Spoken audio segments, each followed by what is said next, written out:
देश भर में आपको बता दें श्रमिक स्पेशल ट्रेनें चलाई जा रही हैं, बसें चलाई जा रही है। इसके बावजूद सभी प्रवासी मजदूरों के घर पहुंचने का सपना पूरा नहीं हो पा रहा है। लाखों लोग अभी तक घर पहुंच रहे हैं, लेकिन उतने ही लोग अभी भी घरों की राह तक रहे हैं।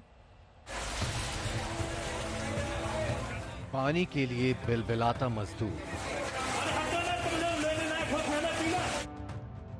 खाने के लिए गिड़गिड़ाता मजदूर, घर पहुंचने की राह तकता मजदूर,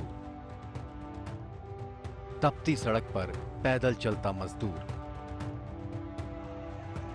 जानवरों की तरह सलूक झेलता मजदूर। चमचमाते महानगरों में सड़क पुल से लेकर ऊंची ऊंची इमारतों में ईंट सीमेंट के साथ अपने पसीने का जोड़ लगाने वाला मजदूर, आबाद बाजारों के किनारे छोटी सी फेरी लगाने वाला मजदूर, मेम साहब के फर्श पर पोछा घिस घिस कर चिकना बनाने वाली मजदूर, अपनी मिट्टी छोड़कर लाखों करोड़ों वाली शहरी अर्थव्यवस्था में 2 वक्त की रोटी के लिए महानगरों में खप जाने वाले जाने कितने मजदूर आज ना तो इन शहरों के रह गए, ना अपने गांवों के। गांव की जिंदगी को शहर की भट्टी तक पहुंचाने वाला वो हाईवे जो कल तक इन्हें कच्चे माल की तरह उठा उठाकर भट्टी में झोंकता था, आज इनकी परछाई से भी कतरा रहा है। हर मोड़ पर पहरेदार तैनात हैं और अपने अपने हिस्से की सड़क को इन मजदूरों की छाया से भी दूर रखना चाहते हैं।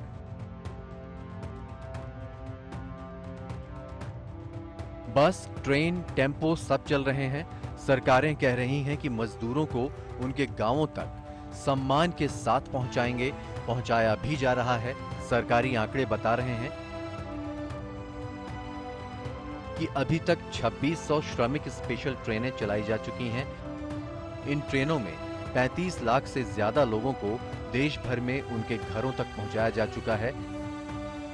अकेले यूपी में देश भर से 1018 ट्रेनें पहुंच चुकी हैं और 13.5 लाख से ज्यादा मजदूर यूपी में अपने अपने घरों तक पहुंच चुके हैं। लेकिन मजदूरों को घर पहुंचने की ऐसी जल्दी है कि सम्मान पाने का भी सब्र नहीं। सिर्फ चंद रोज की ही तो बात है। भूख, प्यास और कोरोना की दहशत इतनी बड़ी मुश्किल तो नहीं कि इतना बड़ा सम्मान ठुकरा दिया जाए। दिल्ली से अलग अलग राज्यों के लिए जाने के लिए प्रवासी मजदूरों की स्थिति अभी जस की तस बनी हुई है। दिल्ली में कई जगहों पर रजिस्ट्रेशन हो रहा है, लेकिन गाजीपुर बॉर्डर पर मजदूरों का आना ऐसे ही जारी है। जानकारी मिले थे सर कि कुछ वो बोल रहे थे कि बॉर्डर के पार करने से न गाजियाबाद में न चेकअप करा के गाड़ी में वो बैठा देते हैं या ट्रेन या बस में, फिर बिहार के लिए कहीं के लिए छोड़ देते हैं। इसी आशा विश्वास के साथ हम लोग सर आए थे। कितने लोग आप लोगों के साथ हैं यहाँ पे? 8 आदमी है सर। 8 आदमी 10 आदमी है हम लोग। ये आपके बरौनी जाना है बिहार में। जिला बहराइच। जिला बहराइच, लखनऊ। एटा जाना है हमको। जी। तो सारे लोग यहाँ पर आए हैं, जानकारी क्या दी गई है आप लोगों को? इस तरह दी गई साहब, आप गाजियाबाद बॉर्डर पर पहुंचिए, वहाँ से सरकारी बस जो है आपको मिल जाएगी। सम्मान सिर्फ यूपी नहीं, बिहार, पश्चिम बंगाल, उड़ीसा, मध्य प्रदेश, छत्तीसगढ़, झारखंड जैसे उन तमाम राज्यों में मिल रहा है जिनकी बड़ी आबादी अर्थव्यवस्था का कोयला बनकर फैक्ट्रियों की चिमनियों में फूंक रही है। तादाद थोड़ी ज्यादा है, इसीलिए राज्यों के पास पूरा हिसाब किताब नहीं, और जहां गिनती ना हो वहां थोड़ी बहुत ऊंच नीच तो हो ही जाती है। अब जैसे ममता कह रही हैं कि उनके राज्य में 26 मई तक श्रमिक ट्रेन न भेजी जाए क्योंकि वो अम्फान से निपटने में व्यस्त हैं। बहरहाल लंबे इंतजार के बाद जिन्हें सम्मान मिल पा रहा है वो अभिभूत हैं। इंतजार के चक्कर में किसी गर्भवती मजदूर के प्रसव का वक्त आ गया तो क्या?